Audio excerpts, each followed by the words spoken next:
Terminal. RCP chamber pressure looks good. Toggling up. Roger roll with Atlantis.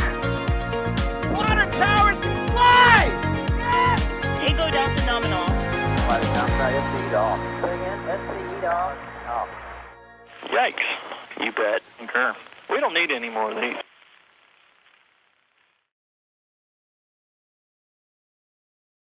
What is up, space fans? Welcome to the second launch of the day for our live broadcasts anyways. You're looking at a Falcon 9 B1052 if I'm not mistaken, at Slick 40 at at Cape Canaveral Space Force Center. I can talk. And we are launching a Korean Lunar Orbiter Pathfinder satellite today, going to the moon. So yeah, let's get right into the broadcast, and thank you all. I see the 5x5s. Joining me on today's broadcast center is Adrian Bile. Adrian, what's up? Hello, everyone. It's always interesting to see a non-internet rocket standing on its pad. So I'm really looking forward to this launch. And yeah, only 36 more minutes to go. Excellent. 36 minutes to launch. And of course, we'll keep our eyes out for activity from the rocket itself. But also on today's broadcast, again, is Julia. Why, hello, Jack. How are you? I am doing wonderful. I had a nap and the sun is out and there's a rocket in front of me and I'm happy. Anytime there's a rocket in front of you, it's cause to be happy. That's right. Also out in the field is Thomas. Thomas, what's up? Hey, Jack, long time no talk. It's been a busy day here, not just here in Florida, but around the world for spaceflight launches. But this should be the grand finale of today's launch day with a Falcon 9 going to the moon. So looking forward to one last launch today. Yeah, I'm mad because there was supposed to be a ICBM test out of Vandy, but they canceled it, so I can no longer harangue you and be like, actually, there's one more. But yeah, so we are coming up on the closer, I suppose, for today. Also, Stephen Mars out in the field, but will not be on comms. But Stephen, thanks for rolling out as well. And of course, Patrick is in the background pushing the buttons, pulling levers on this one, giving Michael a little bit of a break. So, y'all know how this works. We are an interactive type deal. So if you have any questions, type at NASASpaceflight into chat, and we will see your questions pop up, and we will be able to answer them. So before we get into your questions, while we wait for him to sort of filter in, Thomas, do you want to give us a little bit of an overview here? Yeah, absolutely. So this is a pretty cool mission. Of course, this is not going to a low Earth orbit. This isn't another batch of Starlink satellites. It's not an ISS logistics mission. It's not a mission that we see very often. This is an uncrewed mission. It's still a probe. Light more specifically, but it is going to lunar orbit. It is from the Korea Aerospace Research Institute, or KARI, which is the South Korean space agency, and it is called Danuri, which is the name given to the Korea Pathfinder Lunar Orbiter. This spacecraft is the first phase of South Korea's lunar exploration program that is actually eventually going to be followed by a lander that will carry a rover several years from now. But this is a lunar orbiter satellite being launched by Falcon 9 basically to the L1 point. So if you are familiar with Lagrange points, and you may have heard of them if you follow enough space launches, occasionally we go to these weird gravitational points in space. Basically, this is the most efficient way to get to lunar orbit, so Falcon 9 is going to place it on its trajectory towards the Earth-Moon L1 point, and the spacecraft will do the rest of the work, a very fuel-efficient trajectory into lunar orbit. Today's Falcon 9 rocket is flight-proven, as most of them are these days. It's booster 1052, which actually started its career as a Falcon Heavy. It flew on both the Arabsat and STP-2 missions, and then sat around for a very long while. We kind of all assumed that it would just fly whenever the next Falcon Heavy mission is ready. Turns out they eventually decided to convert it to a Falcon 9 rocket, and it's flown a couple more missions since then. Today's flight will be the 6th for this booster, and after the initial ascent, it will make a landing attempt on Just Read the Instructions, which is stationed downrange. Also stationed downrange is the multi-purpose vessel Bob, which will hopefully make another fairing recovery attempt. We could talk a little bit more about that later, though. Those are your recovery assets, and then the upper stage will be, of course, tasked with deploying KPLO, or Danuri, onto its translunar injection trajectory.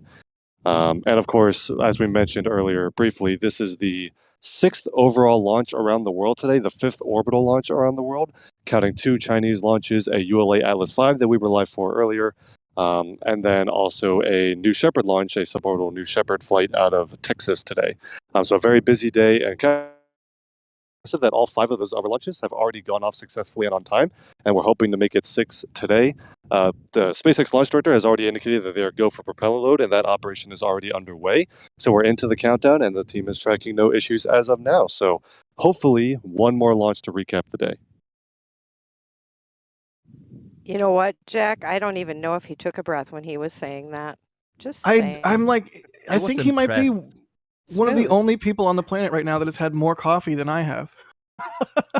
Joke's on you, no coffee or not even a nap today, which will hit me right after this launch. So Of course, it's like you have the adrenaline during launch, and then Exactly. it when it fades afterwards, it's just like beep beep beep, power down. But well, way to go, buddy! You answered like all the questions I had queued up. So I spent that no. entire spiel adding questions, and then you're like, "Oh, and then we're just getting recovered like this." Like, okay, you know what? Save some. Well, we for the can back definitely and go forth. into some more detail. There's some interesting recovery things we can talk about for sure. I'm going to talk to Julia about that, okay? Because Julia's the fleet person. And I would expect nothing less. She's the one to talk to. Excellent. Well, right off the bat, thank you so much, Jimmy J, for your support. They're asking if they can see it from Disney. I'm not sure. Day launches can be kind of hard. Like if it was a night launch, I'd say yes. Okay. Julia I says you bet could. you'll see a contrail. Oh yeah. I Go was up seeing on people- the highest. Oh wait, Disney doesn't have parking structures, so just look up into the east. You're going to see a contrail. Cool. Yeah, I think this morning's launch was visible from all over Florida. At least I had people on the Gulf Coast saying they could see it, or I saw that on Twitter, which is super cool. This one hopefully will be visible to plenty of people. What's the cloud situation like? Much like this morning, mostly clear skies. We've just got, kind of that shoreline little buildup, but there's nothing threatening around us that I can see. No, we're good. Excellent. JD Brown, thank you for the support. They say, what advancements in this rocket have made the Block 5 variant of Falcon 9 the most useful rocket when it comes to reusability? And this is a long question. Reducing one-time only launch system costs. This is a big question. I mean, the Block 5 variant, there's like sub-variants of the Block 5 too, right? But what advancements has it made? Well, the Block 5, I mean, so I interpret this question that basically it asks what the Block 5 update gave over previous Falcon 9 versions, right?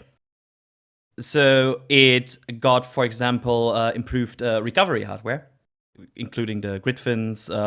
It is designed in general, the Block 5s are designed to be launched at least 10 times without major refurbishment and up to 100 times using refurbishment. They got improved heat shielding. They have, I think, longer life valves as well. To me, this question is a really long way of asking why is Block 5 better when you can reuse it? And it's because you don't have to buy a new rocket every time. I mean, one-time launch only system costs, like, this isn't a one-time launch system, so every time you launch the rocket, it's something that gets cheaper. I'm not an economist. Either way, go ahead. I can give it a try. Well, let's with use a spreadsheet? Spreadsheet. How about we use Fahrenheit as an example? Do we remember the cost of a brand new Fahrenheit off the? It's like $3.5 million, right? 3 million total. Okay, and that doesn't sound like a whole heck of a lot, but when they've launched them, recovered them, and then used some of them up to 6 times, all of a sudden you have a warehouse full of Fahrenheits that you might actually want to throw some away. So that alone tells me there's definitely some savings there. That's a good point, and that is a one-time launch cost. Well, interesting question, JD Brown, and thank you for the support. Go ahead, Adrian. Yeah, and if you think about like first stages, you can amortize, you can get the costs of the first stage in a few launches probably, and then after that you're suddenly in an area where you only pay for refurbishment and the second stage. We have seen that in the past now that SpaceX gets all of these used Falcon 9s that they can use then for launching Starlings or even commercial payloads on high flights. and they are able to probably get a lot of their costs already back in the first few flights. And after that, they're just paying for refurbishment and second stage because everything else comes back. Yeah, I forget where You know, I've seen it, but maybe it was like Elon on Twitter or something. But the launch of a Falcon 9, most of the cost is propellant, right? I think I remember seeing. I mean, I guess the second stage and payload, of course, are probably way up there. But when you're reusing the fairings, when you're reusing the booster, what were you gonna say, Julia? I was just going to say, hey, Jack, can you imagine even 2 years ago that we'd be seeing a lunar payload on a sixth flight of a booster? I think there's some trust that's built up in being able to give some of those savings back to customers, and that reliability being proven that you would trust your lunar mission it's already Yeah, flown 5 times. yeah, and That's kind of crazy. it's extra crazy to me that this was a Falcon Heavy side booster and has been transformed into a regular single stick Falcon 9.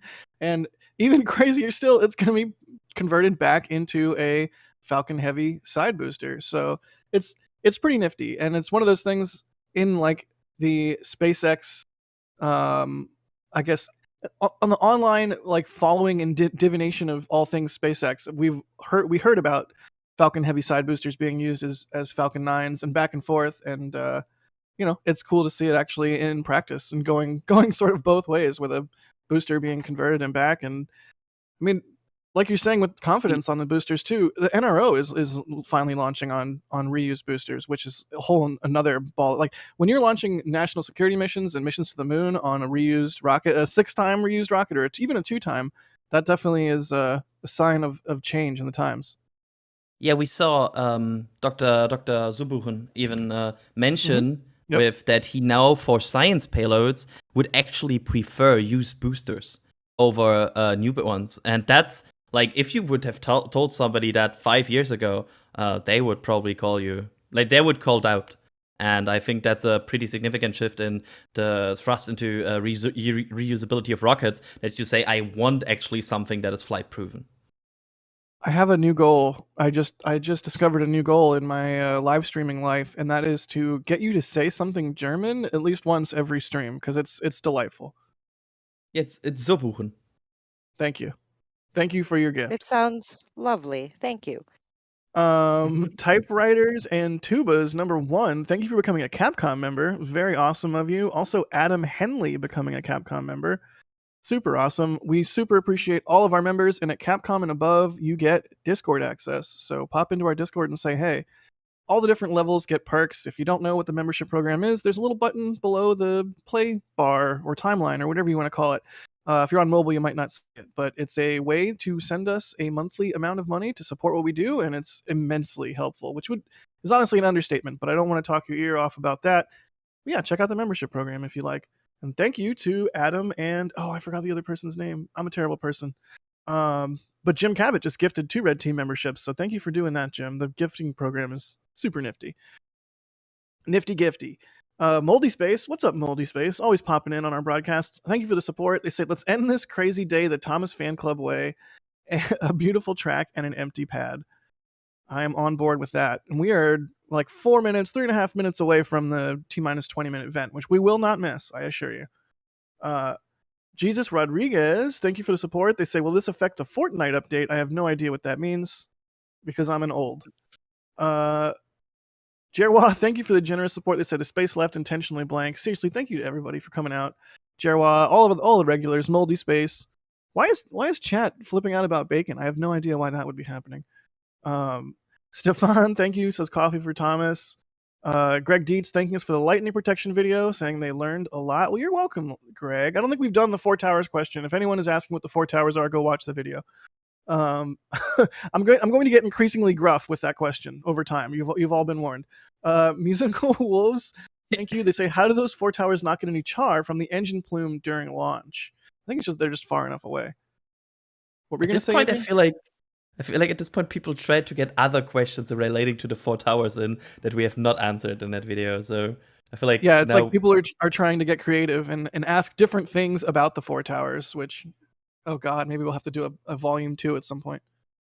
in 2023, if people continue to talk about that, 1000-point Jake will just scream into the microphone when it's getting asked. Like, At that point, it might get more interesting because it'll be like philosophical questions, like why are the four towers? Like how are the four pretty, towers? yeah, are they good?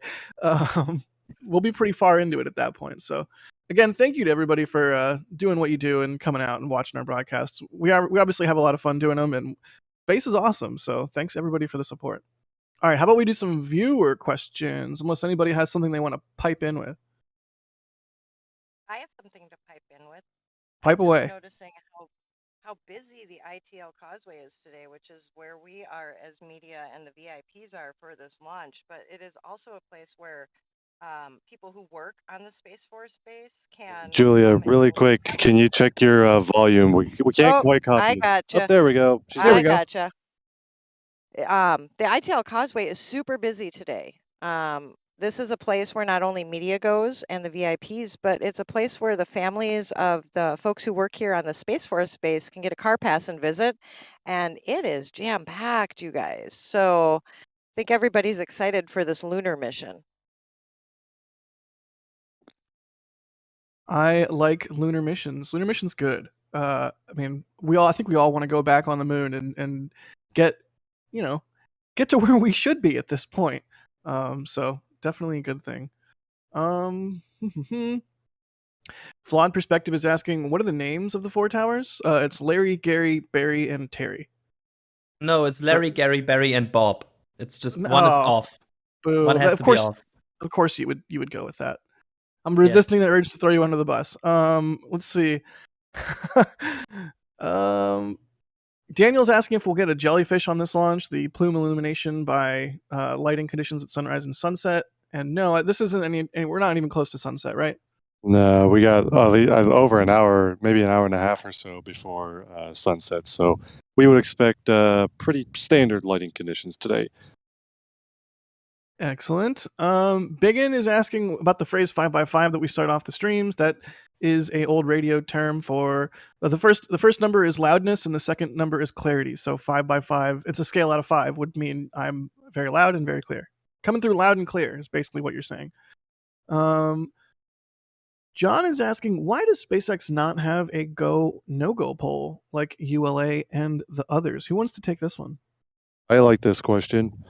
So the answer is, in fact, they actually do. They totally have a go no-go poll, just like every launch provider I can think of.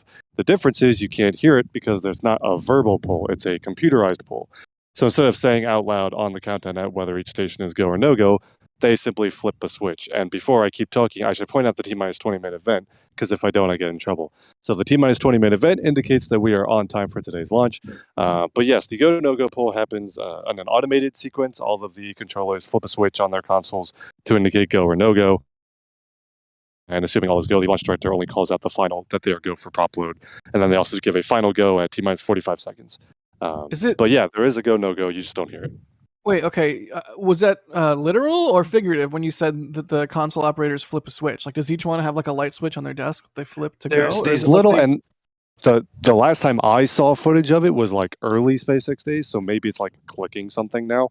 But at one point, there was kind of a separate piece of equipment that was underneath their computer monitors and mission control. Then there were physical switches. I don't know if any of those was the go switch or if they click something, but it's something involving their computer consoles that the controllers are sitting at. That's amazing. Somehow that's way better than just like clicking an on-screen like yes in a box on like a pop-up window on screen like yes launch. I wonder. Have an opinion, that's though. fascinating. Go ahead. What's your opinion? I bet it's bad. Sorry. No, I think. well, hear me out. I think it's still cool to have like, for example, in Atlas countdowns. I really like go no go polls. So while I agree that it's efficient what they are doing here, man, I love it on other countdowns to hear them do the no goes, and it feels rocket-ish. I don't know. It feels. I totally get that. Like having a room full of extremely smart and responsible individuals all giving their enthusiastic go before a launch. There's something to be said for that. But also it's like humans are fallible. I mean, there's something to be said for both ways. Like computers, can be programmed in a way that's flawed. If the programming is good, then holy cow. I mean, do you want a human overseeing critical things? Do you want a computer overseeing critical things? I don't know. There's arguments both sides. There's no wrong answer, but yeah, I agree. Hearing the audible go no goes are always a treat whenever we do get them. If you do go back into SpaceX history into like 2016, I think, or so, if you go back far enough, SpaceX at one point did their go no go polls audibly, but they stopped several years ago. Alex actually confirmed it was the Jason 3 mission back in January 2016. Over 100. Oh, I got it right. That was a complete guess. I was at Vandenberg for Jason 3, and all I saw was fog. Surprise, surprise. Let's see. East Coast, West Coast. I'm not gonna start. Is that one of those missions that had a failed drone ship attempt? Yeah, I feel like I can picture the footage from that. That was before they ever successfully landed, and it was around the time when they were getting real close. So everyone basically, it seemed like they were going to do it. It was just a matter of when. And if memory serves correctly, it was. Was that the landing leg? Yeah, collapse one. I'm remembering it as the leg lock thing, like the leg collet or something like. There's like some kind of fancy piece of hardware where, as it was coming down, I think there was like some condensation on it, and the leg didn't lock. So while at Vandenberg, and like there's SpaceX employees come out and watch launches, just like members of the regular public do. So there were SpaceX employees on Ocean Avenue in Renwick, and I remember when like there was like a loud cheer, like they were like, "Yes, it landed!" And then pretty soon, shortly after, people were like, "Oh," I'm like all bummed out, and it's like, "What happened?" It's like, "Well, it landed, and then it tipped over slowly because the leg didn't lock." And it's like, "Oh man." So I can picture that footage. I know we didn't get it live, but it's in the SpaceX landing failure, like how not to land a rocket compilation. Now I'm But sad hey, that look how far they have come now. I mean, today's flight is a booster flying for the 6th time, so it's landed 5 times already. And we are all fully expecting it to land a 6th time and several more times. And that was back in 2016, 6 years ago. That wasn't that long ago. So it should be. This anecdote serves to show how far SpaceX has come. It's pretty delightful, and I really like thinking about things in that way, and thinking, "Oh, that was just 6 years ago," because a lot of times it feels like things can go sort of maddeningly slow in terms of progression, but then over time, when you look back, at least lately, thank goodness, it's like, "Oh wow, 5 years ago we just were landing boosters for the first time still back then? Wow, it's only been 5 years. Like, what does the next 5 years hold? Hooray!" Let's see. Here's Molten Lava Guy asking, will they recover the booster? Will they do something similar to the next Falcon Heavy flight and ditch the core? Julia, what's going on with recovery? We touched on this a little bit at the beginning of the stream, but about 15 minutes to go, let's talk about recovery. And definitely let's get into the whole fairing thing. Okay, well, recovery, we already talked about. Just read the instructions is out there. Kurt J. Crosby is out there as well. So that would be the drone ship's babysitter, shall we say. And it does broadcast its own hazard zone. We know that about the drone ships, right? But that means that Bob, our multi-purpose vessel, is out there as well, which means we might just get a fairing recovery today, which is exciting because we haven't had one. Had a few missions come back with fairings in recent history. If you want to read more about it, you got to go to read Gavin's article. Yes, Gavin writes, you guys.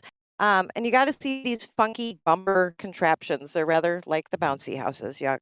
It's awkward, but it's effective. You nudge it into the net, you pull it up with the crane, and you bring it on board. So after all of these successes, I'm not quite sure why we're playing with bouncy houses again, but if they can find a more efficient way to do it, more power to them.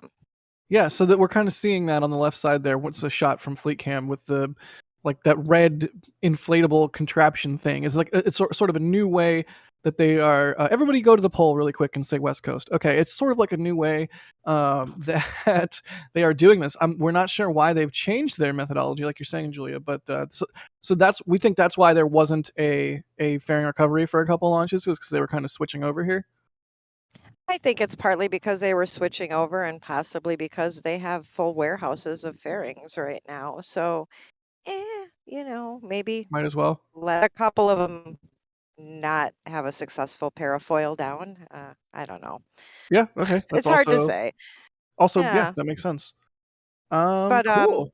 I feel like we're Also, yeeting this one out to the east because it is quite far due east. So I just had to get my word for the day in. We're yeeting a rocket because we are I going to the I moon. love that yeet is like a really informal like slang phrase, and yet like to the east is it feels pretty specific.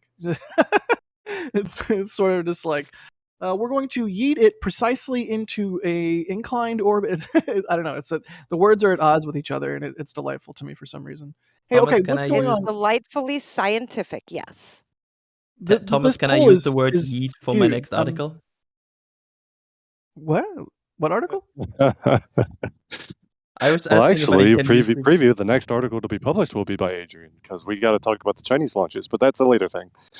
Hey, Yeah, if you can after this sneak launch. Mega Moon Rocket into a video that I have to read the voiceover for, then you should be able to figure out a way to sneak yeet in an article. But like maybe like the first line of every sentence, for like 4 sentences, and make each letter of the first like you could find a way, Getting- Adrian. I believe in you. Getting you to say Mega Moon Rocket was the greatest achievement I think I have had done in a long time. I throw up in my mouth every time I do it.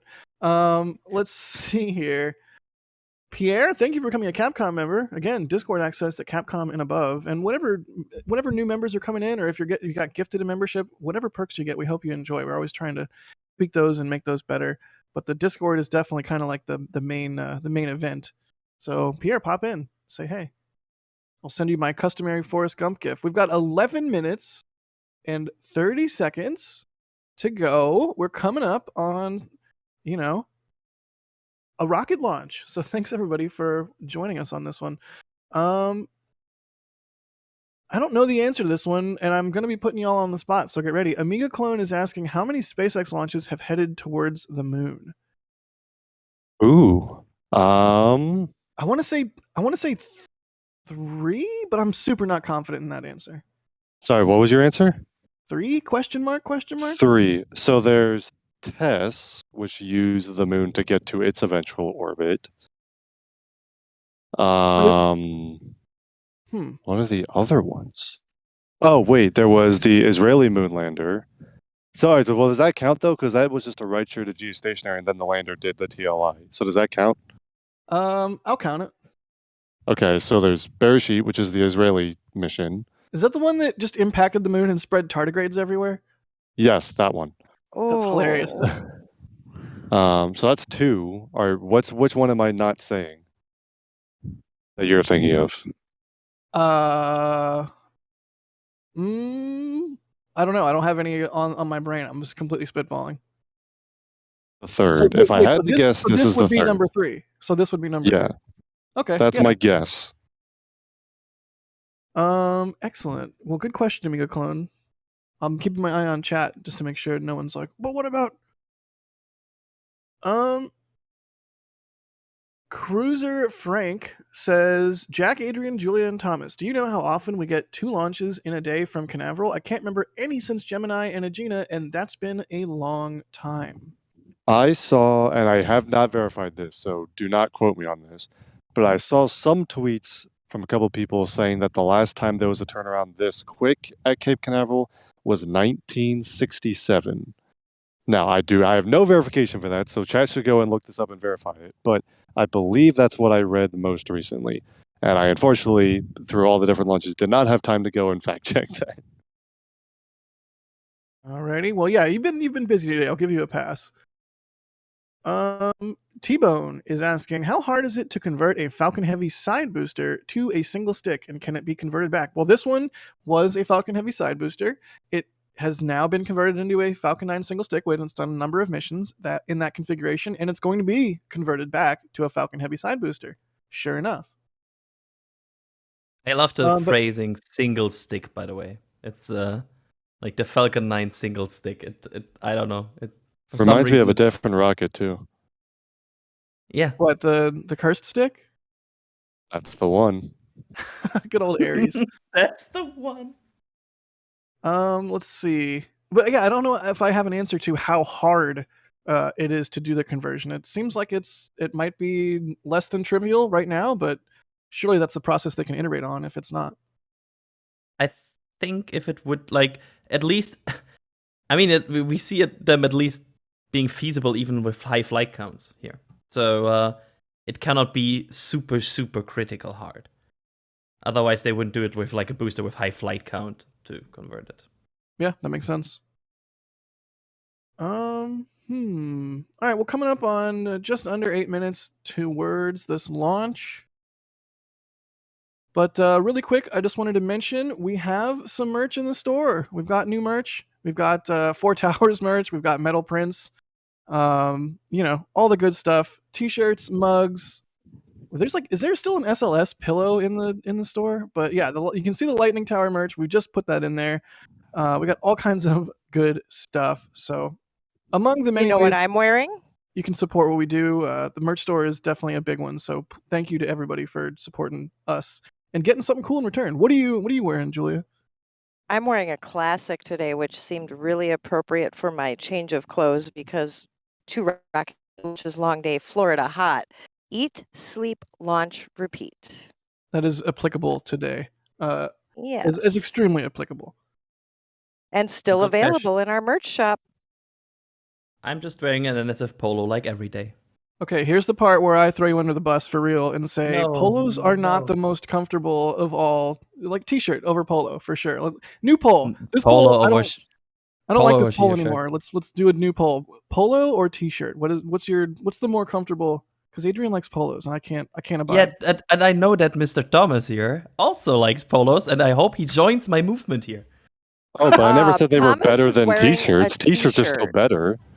Oh no. How'd that backfire for you, Adrian?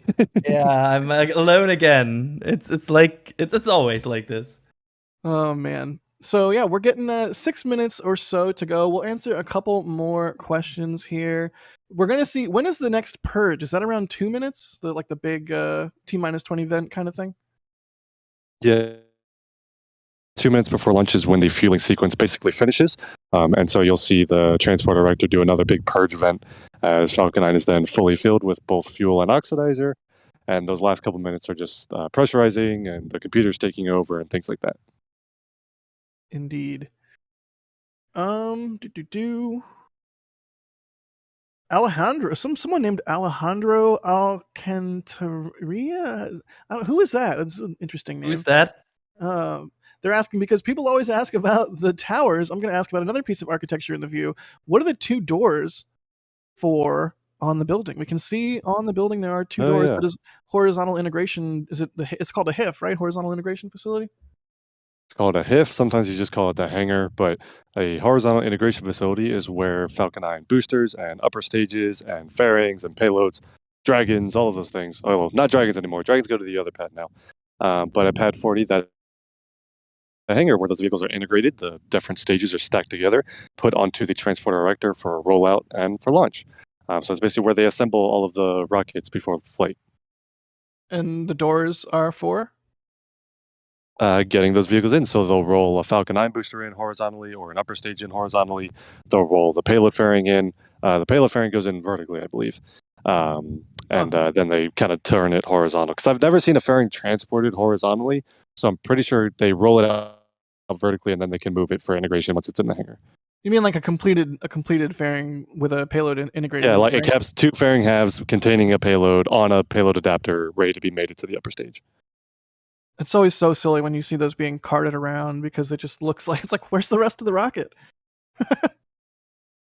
Oh man, good question. Let's see here. Ethel, thank you for the support. They say, does multi-launch day require a multi-pass? I don't know. I would ask Adrian, but he wouldn't know the answer. Because he hasn't seen The Fifth Element. Okay. Multipass. Jim Cavett, thank you for the support. Edward, thank you for the support. They say, is this land or drone ship recovery? It's drone ship recovery. You would already have known if it was an RTLS, because we'll hem and haw, because we all love RTLS, because it's the coolest. Well, it's hard to say it's the coolest, because landing on a drone ship, which is like a little It's the coolest. postage stamp dot out in the ocean that it somehow targets and successfully hits is crazy in and of itself. But Oh, Jack, but everybody gets excited about RTLS because we love our sonic booms. yeah, and it's like, okay, don't get me wrong, I love watching rockets launch, obviously. But so often the rocket just launches and goes away from you, and it's kind of like, it can be anticlimactic sometimes, especially if all you see is fog and not even a red glow. But yeah, when the rocket comes back and lands, it's like it's like a second course to the meal. So of course that's the enjoyable one, the most enjoyable type. Yeah, and I would say the cherry on top is a successful payload deployment. There you go. Indeed. I'm turning into Chris G with my indeeds. Let's see.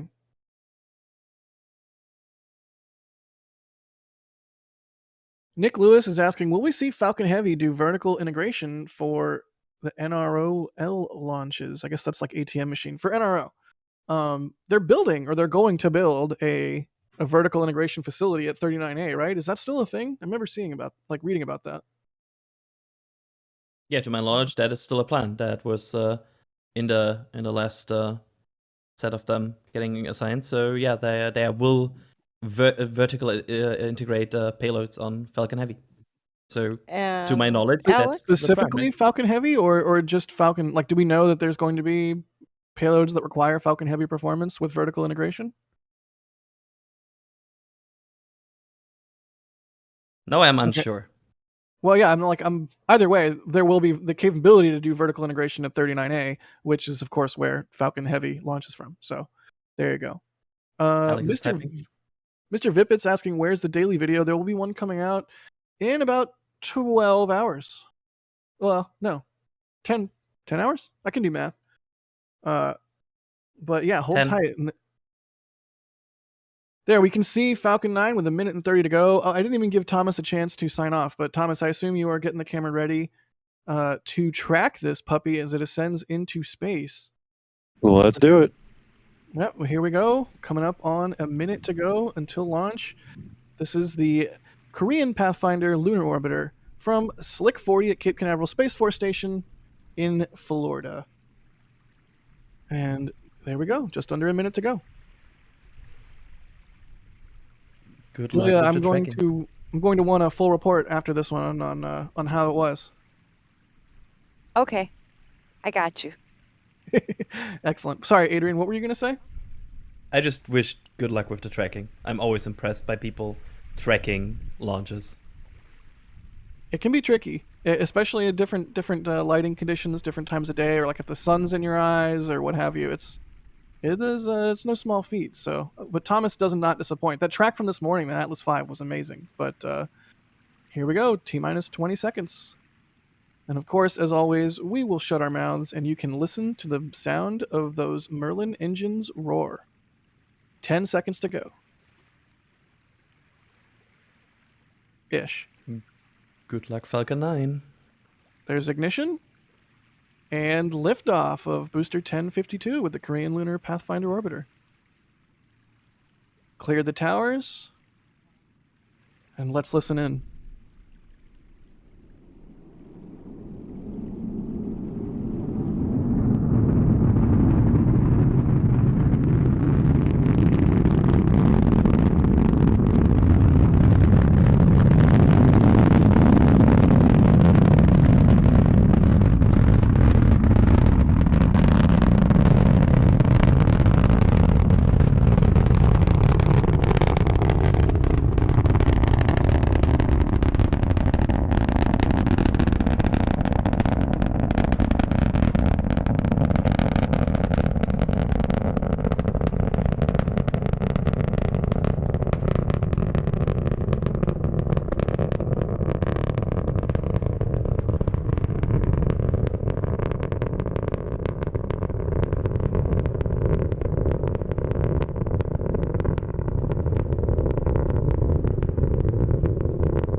Go, Denuri, go.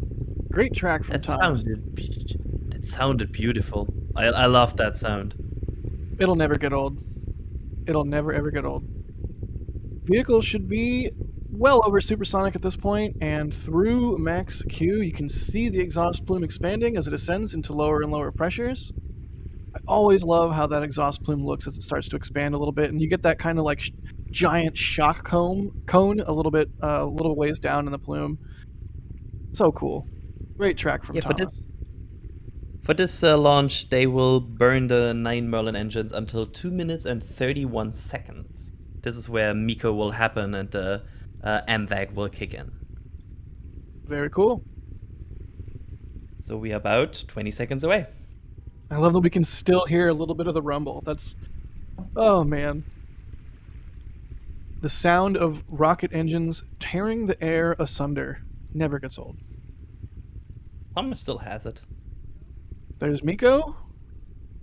He still has it. Wow. There, oh! And the SpaceX feed a little bit behind.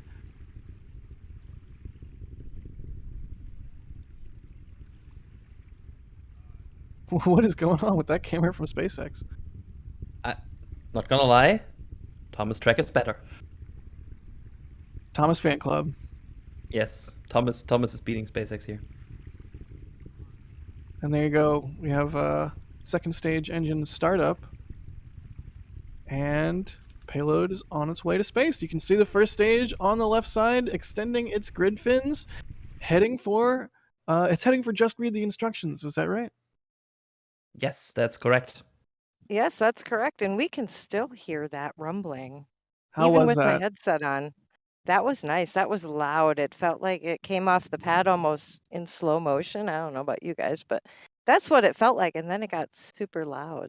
And we got the Nice. Yeah. bat signal going on. Yeah. I would Well, say remember- that honestly, it just felt like Falcon 9 said, "To the moon, you say? Challenge accepted," and ripped itself a hole in the atmosphere. That was awesome. Yeah. So eloquent. I love it. While we were talking, we saw payload fairing SEP, and that is nominal, and everything was looking good. We're coming up in a little bit on the entry burn for the booster, B1052. Can I say Yeah. something really quick, Jack? Yeah, please, by all means. We just saw 2 launches from Cape today. Oh my gosh. Yeah. And It's- 6 launches all over the planet. That It's is absolutely crazy. crazy. Guys. Yeah. Now, if only that missile test and Vandenberg would have had their thing together. No, I'm kidding. Just kidding. You just like rubbing it in. But yeah, it's we're in a new space age. There's so much activity going on these days with everything aerospace, and it's delightful. I'm not speaking for just myself when I say that. It's absolutely so great to see, because there was so long around the end of the space shuttle program, and even a good chunk, I feel like, of the space shuttle program, where it just felt like things weren't happening at the rate that we all really want, given our stupid finite human lifespans. 2 launches in a day from the Cape. So you can see the And- booster on the left side. It's doing its little control thruster thing, and you can see the second stage on the right side. You see its speed just rapidly increasing as it rushes into orbit. Julie, what were you going to say? Sorry. I was going to say also, in every launch that we see going forward, it has exceeded last year's total launch count from Cape. So That's just wild. saying, I think Wow. it's going to be a historical year. Yeah, and it's And we only have the beginning of August. Yeah. Love it. You love to see it. And there's And also, on a SpaceX note, like SpaceX is also already beating his record, their record. Like they are, like from now on, also on record pace, right? yeah, it's remarkable, and it really is a testament to how reuse not only drives down costs, but also allows you to have a much increased cadence when you don't have to build a new rocket every single time. I have another thing that maybe we should keep an eye on. We're talking about breaking records and launch cadence and things. I Please. wonder what the record is for most missions to the moon in a calendar year. My guess is somewhere in the Apollo program we have the record, but we just launched KPLO, There's a certain orange rocket that's going to be getting close soon, plus a couple commercial lunar payload services missions that could fly later this year. I'm wondering how many moon missions we're going to hit this year. Perhaps we're gonna have a mega So- moon year. And hate there myself. it is. I hate myself. So we're coming up on entry burn for B1052, headed towards just read the instructions. Keep your eyes on the bottom left of the screen there. Watch the speed indicator just rapidly decrease as they fire up that the entry burn. Do we know what engine profile they're going to be using for this? If it's like a 3, 2, 1 or sort of deal, how does that work? I think our good friend Alex would have us know that it's a 1-3-1 as usual, where they fire the center engine for just a couple seconds to help settle the rest of the fuel, and then there goes the other two, so making a total of 3 engines, and then they'll shut them down in reverse order, the outer two first, followed by a single engine. Excellent. to- And it's so crazy to see this always, just because, and as commonplace as it is now, which is wild, but the rocket is literally shielding itself from the heat of reentry with its own fire, which is just bonkers to me. I'm doing like a very rough and quick Wikipedia search right now, but just from going through this list, I already see years like 1967 with 7 or 8 moon missions. Wow. Oh, a tall geez. order. Okay, maybe we're not quite going to reach that this year. I It's a did not tall order. realize that. But we can all hope. I mean, 2023, 2024, as we get into Artemis going into full swing, as we get the Lunar Gateway. I mean, surely with the Lunar Gateway, oh, we lost the feed on the booster. Surely with the Lunar Gateway up and running, or to even get it up and running, we should be seeing a lot of launches. But wow, And also, like, 5 or does every 7 or Starship refueling that's eventually going towards the moon count? Like, yeah, I don't know. You could probably swing the stats some way. I mean, Personally, actually, I would- this year, what if we I would counted rank- it by number of spacecraft sent to the moon? Because Artemis has got, like, what, 12 CubeSats or something? I mean, yeah, So yeah. surely we can skew the statistics some way if we want. Artemis 1 is a CubeSat launcher.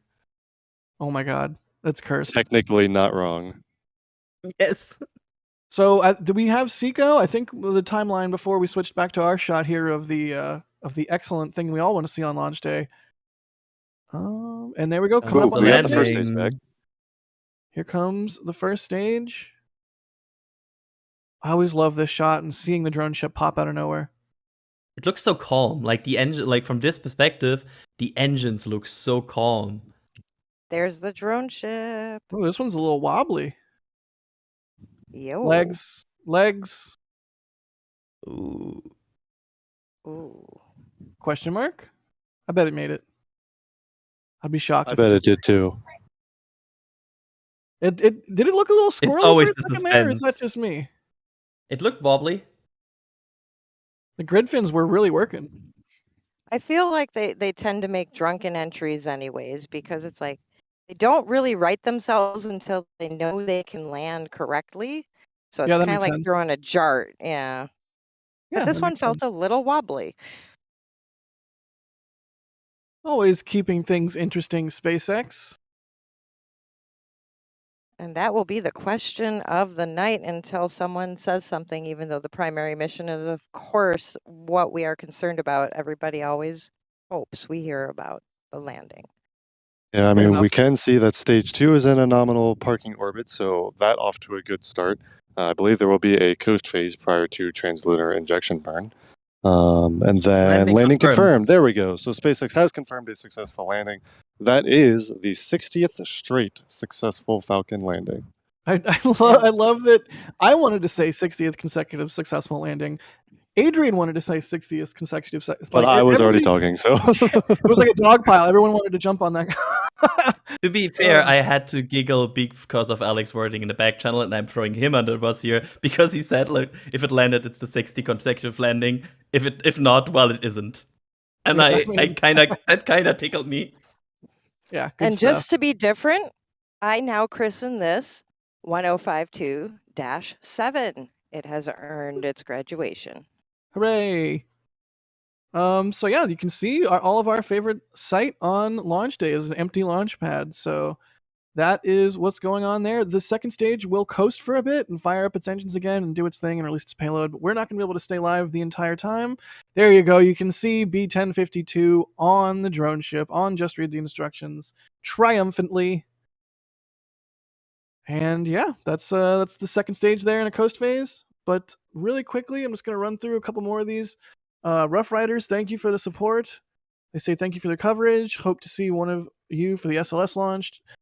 Given this is a moon mission, is it a light payload to only use Falcon 9 instead of Falcon Heavy? What do we know about payload mass? Only 678 kilograms. I do kind of feel like it shot off the pad, but I feel like that probably almost every time. So I feel like I'm a bad judge of things. I'm a bad judge too, because I felt like it definitely felt slow getting off the pad, but then it ripped a hole in the atmosphere. You're also riding like the launch adrenaline, like bullet time kind of thing going on. Whatever you say, Jack.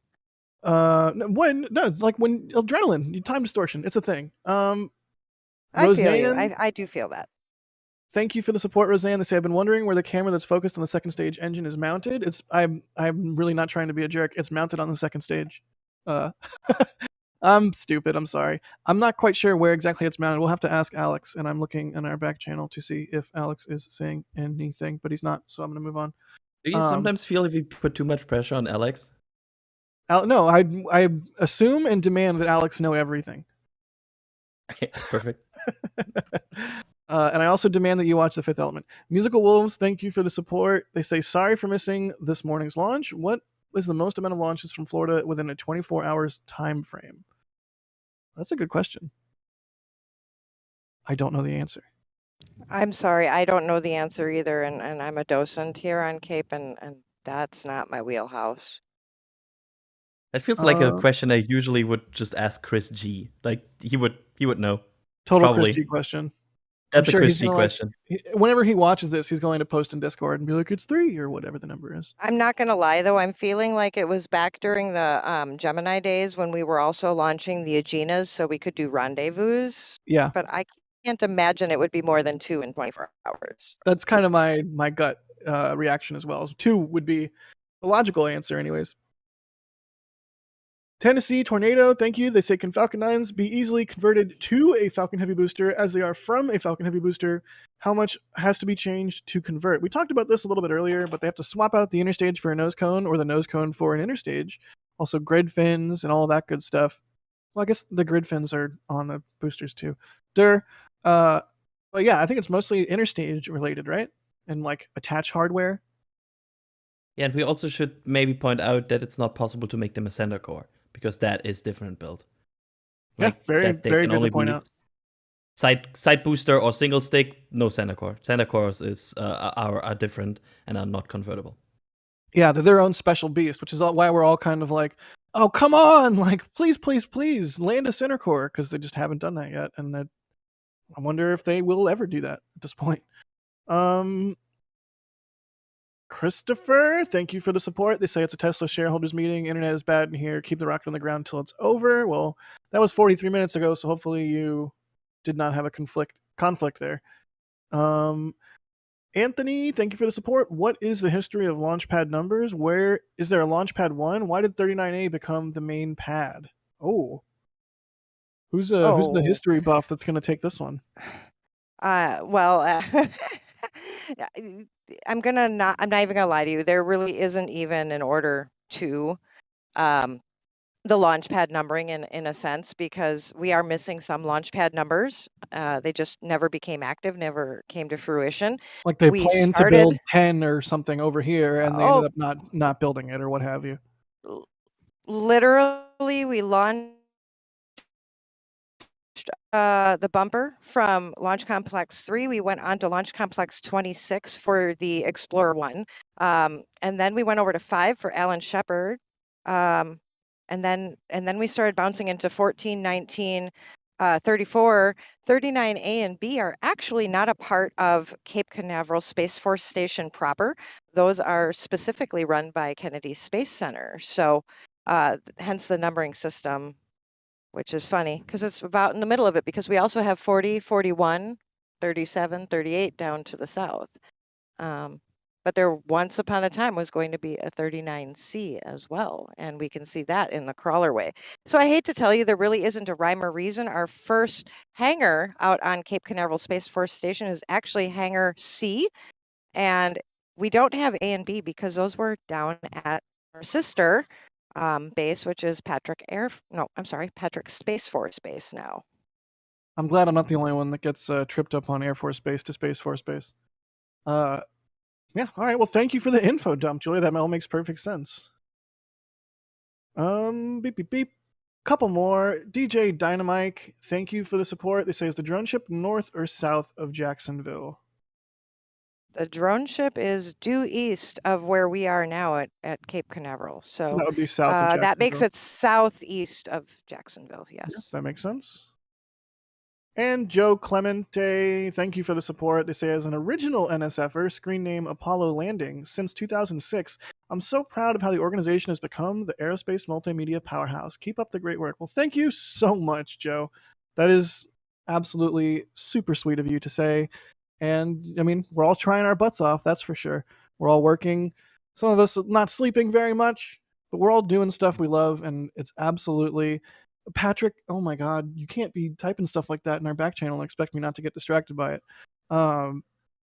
Patrick was 4 in 2006. What? Stop. I can't think about that. But seriously, thank you, Joe. We all love covering all things spaceflight and aerospace, and with y'all support, we'll keep doing it. Absolutely, we'll keep doing it. Pedal to the metal, to the moon. I can't wait for Artemis 1. It's going to be awesome. Does anyone have any parting words before we call it for the day? Thanks to our chat mods for being here.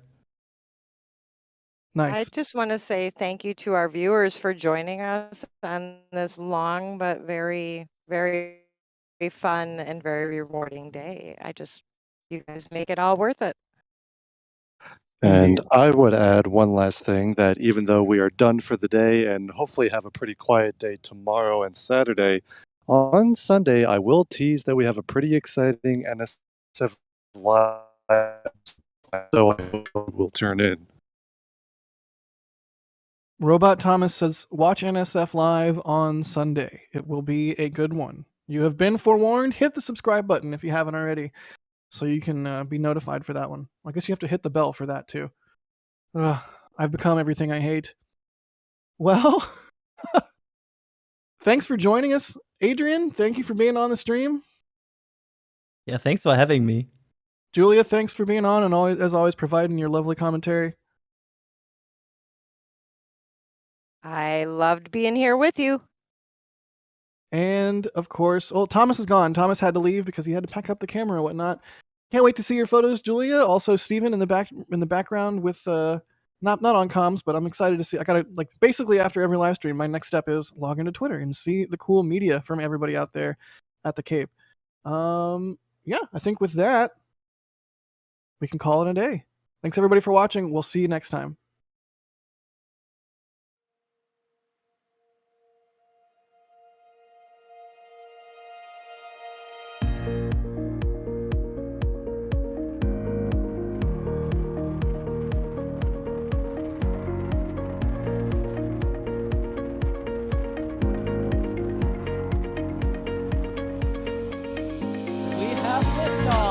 Propulsion continues to be normal. Our CPA pressure looks good.